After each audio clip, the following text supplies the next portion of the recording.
Mr. Carter, I wanted to ask you about how you approach a studio session versus a live session. I'm sorry, a live performance. The only difference is I get a chance to hear my sometimes not too good choice at a recording again and again and again. I prefer playing live just because I like the chance I'm going to get and that it's gone. You know, a recording is it's like a ring in the tree.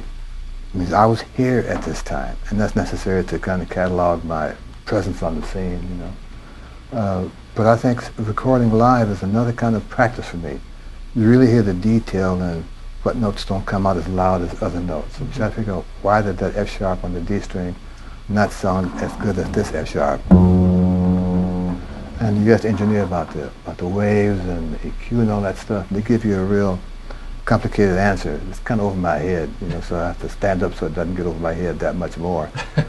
But I think that recording, as often as I have, has been a free school for me. Okay. Because I hear the notes I could have made better. I hear the choices I didn't quite make. And I can also love how good I sound at the same time. It's all part of the ego thing. It's just wonderful, man. Live, it's gone, and you can enjoy the moment. That's okay, too. So you listen back, I assume, do you listen back to all the recordings you did live and in the studio? No, I'm done. You know, I was there, I played it, I try to remember what I did that worked worthwhile, and I try to remember what was the choice I should have made later or sooner, or was it the wrong tune for that kind of sound, you know. But I don't listen to that because I was there. Yeah.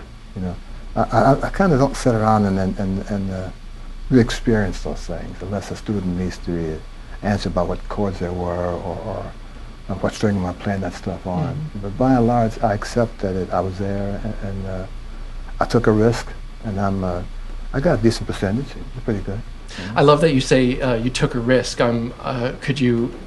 Is there a mental preparation that goes into stepping out like that? Well, I think the risk you take is not doing it, and the reward is knowing that you had an idea here that actually worked out here.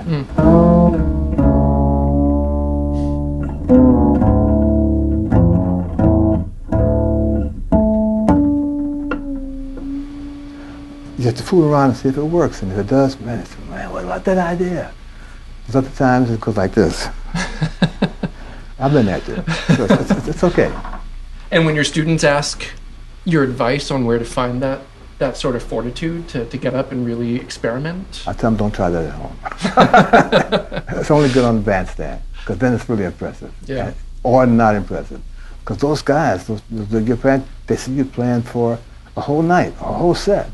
And they have an expectation of your level of performance by what you've shown them for the 8 o'clock show, for example. If you come back at 10 o'clock, they want the same kind of presence. They want the same kind of risk. You know, they don't want the guy who had that kind of daring for that first 8 o'clock show. He's kind of really conservative, and that hurts what they thought they were going to hear, so they could get better for the second set.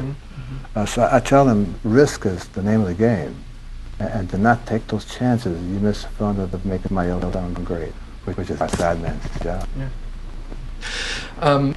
So Wikipedia says it puts the number of recordings at 2,112. It's probably more than that at this point. My question to you is, and this is you having been in the studio all those times, what have you learned after 2,000 plus recordings? I have to get better. I appreciate those people who call me knowing they had other choices, and that they think my presence on their project will make their project more successful, or certainly give it another turn. But my thought is that I thank you for the opportunity, that I do my job and can I come back and try better next time. That's inspiring. And finally,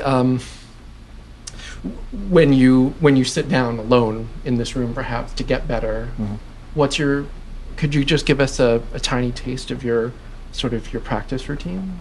Well, you know, I just take an idea, I take a scale, because I want it to be perfect. Now, I'll just play this till it's right.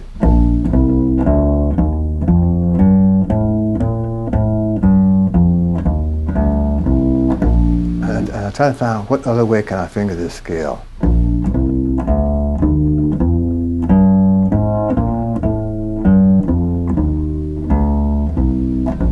There's another way.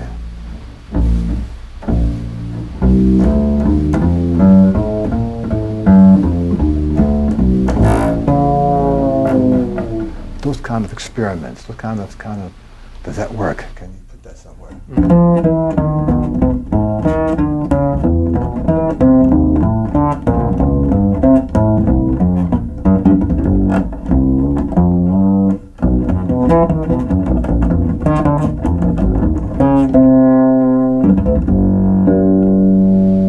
But this helps.